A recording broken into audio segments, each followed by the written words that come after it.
Hello HSC এবং অ্যাডমিশনের শিক্ষার্থীরা। তো আমি কেন অ্যাডমিশনের শিক্ষার্থীরা এবং এইচএসসি শিক্ষার্থীদের কথা কেন বলছি, কারণ আজকের অধ্যায় হচ্ছে বিন্যাস এবং সমাবেশ। বিন্যাস এবং সমাবেশের আমরা বিভিন্ন গুরুত্বপূর্ণ টপিকগুলো আমরা শর্ট ভিডিওর মাধ্যমে আপলোড করে দেব, যেটা আমাদের এইচএসসি যারা থাকবে তাদের জন্য খুব গুরুত্বপূর্ণ হবে, এবং যারা এইচএসসি পরে যারা অ্যাডমিশন দিবে এবং যাদের শর্ট সিলেবাস করছে তাদের এটা কিন্তু ফুল সিলেবাসের মধ্যে, তাদেরও এই ক্লাসটা অনেক হেল্পফুল হবে।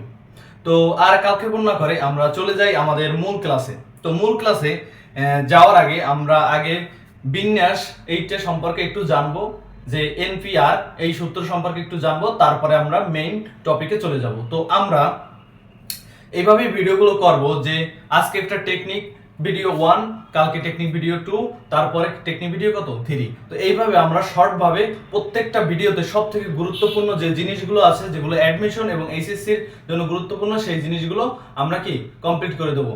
এগুলো এইচএসসির ম্যাক্সিমাম সময় আমাদের এমসিকিউতে আসে এবং অ্যাডমিশনেরও এমসিকিউতে আসবে। তো চলো আমরা আগে বেসিক ধারণাটা নিই, তারপর আমরা ম্যাথটা শুরু করে দিই।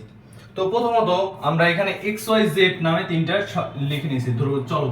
তো এখানে XYZ দিয়ে বলবে যে একে দুইটা সংখ্যা নিয়ে তুমি করো, দুইটা সংখ্যা বলতে দুইটা চলক নিয়ে, এখানে দুইটা চলক নিয়ে এটাকে বিন্যাস করো। অনেক সময় সংখ্যা দাও থাকবে 1 2 3, বলবে যে দুইটা সংখ্যা নিয়ে বিন্যাস করো, বা কয়ভাবে বিন্যাস করা যায়, বা এখানে তিনটা চলক আছে, যদি বলে যে এটাকে তিনটা চলকের মধ্যে দুইটা চলক নিয়ে কয়ভাবে বিন্যাস করা যায়। তো দেখো এখানে কয়ভাবে বিন্যাস করা যায়, আমরা XY একটা নিতে পারি। বিন্যাস মানে কি, কোনো কিছু সাজানো, ঠিক আছে। আমরা XY নিতে পারি, তারপর X কে ঠিক রেখে Z লিখতে পারি কিনা, পারি। তারপর আবার Y কে ঠিক রেখে YX লিখতে পারি, তারপর YZ লিখতে পারি। আবার Z কে ঠিক রেখে আমরা লিখতে পারি কি ZX, আবার ZY। দেখো কয়টা উপায় হয়েছে, একটা দুইটা তিনটা চারটা পাঁচটা ছয়টা উপায় হয়েছে। তো এইভাবে যদি বড় সংখ্যা থাকে, যদি 5টা থাকে, যদি বলে 5টাকে দুইটি উপায়ে বের করো বা 3টি উপায়ে বের করো, সেই ক্ষেত্রে আমাদের কি হবে, 10টাকে যদি বলে, সেই ক্ষেত্রে কিন্তু করাটা অনেক সময় সাপেক্ষ এবং অনেক জায়গার ব্যাপার। তো আমরা আমাদের বিন্যাস দিয়ে আমরা খুব সহজে সেই প্রবলেমগুলো সলভ করব। তো এখানে বিন্যাস কিভাবে করতে হবে, যদি বলে এখানে আমাদের মোট সংখ্যা কয়টা, 3টা, আমরা NPR, আমাদের সূত্র কি NPR। এখানে n কোনটা হবে, n হচ্ছে আমাদের মূল যে চলকগুলো কয়টা, এখানে 3টে চলক আছে, 3টে চলককে আমরা কি করছি, দুইটা নিয়ে কি করছি, আমরা সমাবেশ করেছি। তো 3টে চলক, n এর মান কত 3, আর এখানে চলক r এবং চলক কয়টা ভাবে প্রকাশ করছি, r কত, r হবে দুইটা ভাবে, দুইটা নিয়ে আমরা প্রকাশ করছি। আমরা 3টা দিয়ে যদি প্রকাশ করতাম তাহলে কত লিখতাম, এখানে 3 লিখতাম, ঠিক আছে, এখানে 3 লিখতাম। তো এইটা কিভাবে করব, এইটা করার নিয়ম হচ্ছে, দেখো এটা করার নিয়ম আছে, এখানে 3 আছে না, 3 আমরা রাখবো, 3 রাখলাম। তারপরে এখানে কয়বার নিব, দুইবার নিব, দুইবার। তারপরে হচ্ছে 3 - 1, ঠিক আছে। তাহলে কত হয় দেখো, 3 ইনটু কত, 3 - 1 2। তাহলে কয়টা উপায় হবে, 6টা উপায়। দেখো তো, একটা দুইটা তিনটা চারটা পাঁচটা 6টা উপায় হয়েছে আমাদের, কিন্তু সূত্র দিয়েও 6টা উপায় বের করে ফেললাম। এইবার 6টা উপায় বের করে ফেললাম। এইবার এখানে কি কাজ করেছি, এখানে NPR এর সূত্রটা বসাইছি। NPR এর কি রকম সূত্র, ধরো NPR, এখানে NPR এটা হচ্ছে, প্রথমত আমরা কি করব, n এর মান ঠিক রাখবো।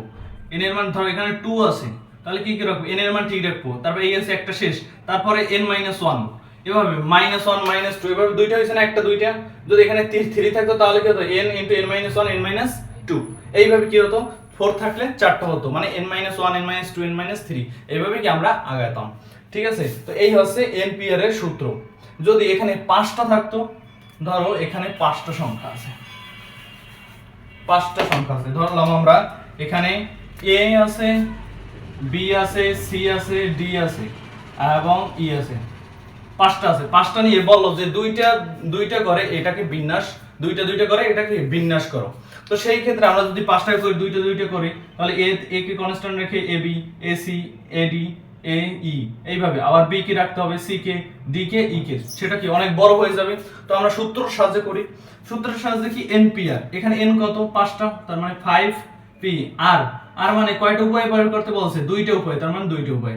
তাহলে n ঠিক রাখবো, মানে 5 ঠিক, তারপরে কত লিখবো, 5 - 1, এখানে কত দুইটা হয়েছে দুইটা, যদি এখানে 3 থাকতো তাহলে কত হতো আরেকটা বাড়তো। ধরো এইটা আমরা করি 5 ইনটু কত 4 20।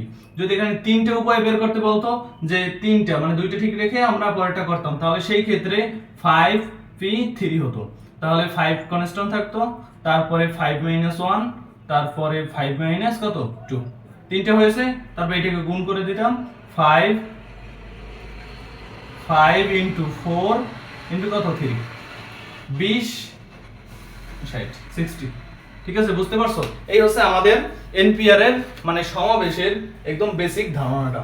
এইবারে সবথেকে গুরুত্বপূর্ণ যেটা অ্যাডমিশন এবং এইচএসসির বিভিন্ন এমসিকিউতে আসে সেইটা আজকে এখন দেখব।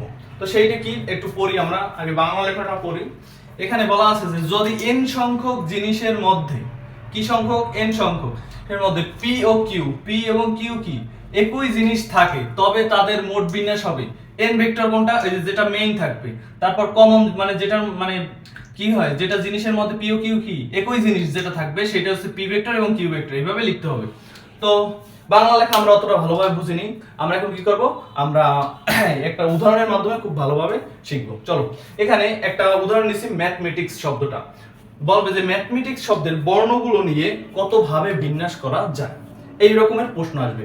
তো এই প্রশ্ন অনেকবার আসছেও, বিভিন্ন বোর্ডে আসছে এবং অ্যাডমিশন পরীক্ষায় আসছে। তো দেখো ম্যাথমেটিক্স শব্দটা আমরা দেখো এখানে কি করতে পারি। তো এখানে বলছে যে ম্যাথমেটিক্সে আমরা দেখো তো কয়টা শব্দ আছে, একটা দুইটা তিনটা চারটা পাঁচটা ছয়টা সাতটা আটটা নয়টা দশটা 11টা, মোট 11টা শব্দ আছে। আমরা 11টা শব্দ কি গুণে নেব। তো এখানে বলছে কি n ফ্যাক্টরিয়াল, প্রথম কি n factorial, n factorial n মানে কি যে সংখ্যাটা থাকবে, কত সংখ্যাটি আছে 11টি আছে, তার মানে 11 ফ্যাক্টরিয়াল। এইবারে বলছে কি যেটা কমন মানে যেটা একই জিনিস বা কমন থাকবে যেটা, সেটা কি হবে p এবং q, p এবং q আকারে কি নিচে বলবে p ফ্যাক্টরিয়াল এবং q ফ্যাক্টরিয়াল আকারে। দেখো এখানে আসলে কোন জিনিসগুলো দুইবার আছে, এখানে m আছে এখানেও m আছে, দুইবার আছে, তার মানে এখানে আমরা লিখে দেব 2 ফ্যাক্টরিয়াল। এইবারে দেখো আবার a আছে, এদিকে a আছে আরেকটা, এই যে আছে, তার মানে আবার লিখব 2 ফ্যাক্টরিয়াল। তারপরে দেখো t দুইটা আছে, তার মানে আবার 2 ফ্যাক্টরিয়াল। তারপর h ঠিক আছে, e ঠিক আছে, তার মানে দেখো এখানে আমাদের অ্যানসার কত হবে, উপরে 11 ফ্যাক্টরিয়াল, নিচে কত 2 2 2 ফ্যাক্টরিয়াল। এইভাবে আবার এইখানে একটা কাজ করো না যে 2 2 গুণ করে তারপর তার ফ্যাক্টরিয়াল, যে 2 2 4 4 8 8 ফ্যাক্টরিয়াল নিচে, সেটা কিন্তু হবে না, সেটা কিন্তু আমাদের ফ্যাক্টরিয়ালের নিয়ম না। এই 2 ফ্যাক্টরিয়াল মানে কত, 2 ফ্যাক্টরিয়াল মানে হচ্ছে কমবে 2 * 1, 11 ফ্যাক্টরিয়াল মানে কত 11 * 10 * 9 * 8 * 7, এইভাবে করতে করতে কি 1 পর্যন্ত যাবে, এটা হচ্ছে ফ্যাক্টরিয়াল। তো অ্যাডমিশন পরীক্ষায় যদি ক্যালকুলেটর অ্যালাউ না হয় সেই ক্ষেত্রে এই রকমের মান দেওয়া থাকবে বা একটু ক্যালকুলেশন দেওয়া থাকবে, সেটা কি। আর যদি এইচএসসি পরীক্ষা আসে সেই ক্ষেত্রে কি করবা, সেই ক্ষেত্রে তোমরা তোমাদের ক্যালকুলেটরে ফ্যাক্টরিয়াল বসানো যায়, সেটা আমরা নতুন একটা ক্লাসে আমরা শেখাই দেব না যে কিভাবে ক্যালকুলেটরের সাহায্যে ফ্যাক্টরিয়াল বের করা যায়। তো সেইগুলো করলে আমরা কি করব, তো আমরা খুব সহজে ফ্যাক্টরিয়ালের মানটা বের করতে পারবো। তো দেখলে তো ম্যাথমেটিক্স শব্দটা কয়ভাবে বের করা যায়, তো এইভাবে কি করা যায়, বিন্যাস করা যায় যে 11 factorial by 2 factorial 2 factorial 2 factorial, ঠিক আছে। এইবারে দেখো এইবারে আমরা সায়েন্স শব্দটাকে ফ্যাক্টরিয়াল করব। সায়েন্স ফ্যাক্টরিয়ালকে যদি বলে যে সায়েন্স শব্দটাকে প্রতিটা অক্ষর মানে কতভাবে বিন্যাস করা যায়, দেখো কতভাবে বিন্যাস করা যায়। সায়েন্স শব্দটার মধ্যে কয়টা শব্দ আছে, একটা দুইটা তিনটা চারটা পাঁচটা ছয়টা সাতটা, 7টা শব্দ আছে, 7টা শব্দ। তার মানে আমরা প্রথম কি লিখবো, আমরা লিখবো 7 ফ্যাক্টরিয়াল, 7টা আছে মানে n ফ্যাক্টরিয়াল এখানে বলছি না আমাদের উপরে, তার মানে 7 ফ্যাক্টরিয়াল। নিচে কি ফ্যাক্টরিয়াল হবে দেখো তো, একই জিনিস আছে কিনা, s নাই, c দুইটা আছে, তার মানে কত 2 ফ্যাক্টরিয়াল। তারপরে দেখো e দুইটা আছে, তার মানে কত আবার 2 ফ্যাক্টরিয়াল। শেষ, আমাদের অ্যানসার এইটুকুই, ঠিক আছে। তোমরা যারা অ্যাডমিশনের পরীক্ষা দেবা সেই ক্ষেত্রে আমাদের 7 এবং 8 ফ্যাক্টরিয়ালের মানটা মুখস্থ রাখলে সবথেকে ভালো হবে।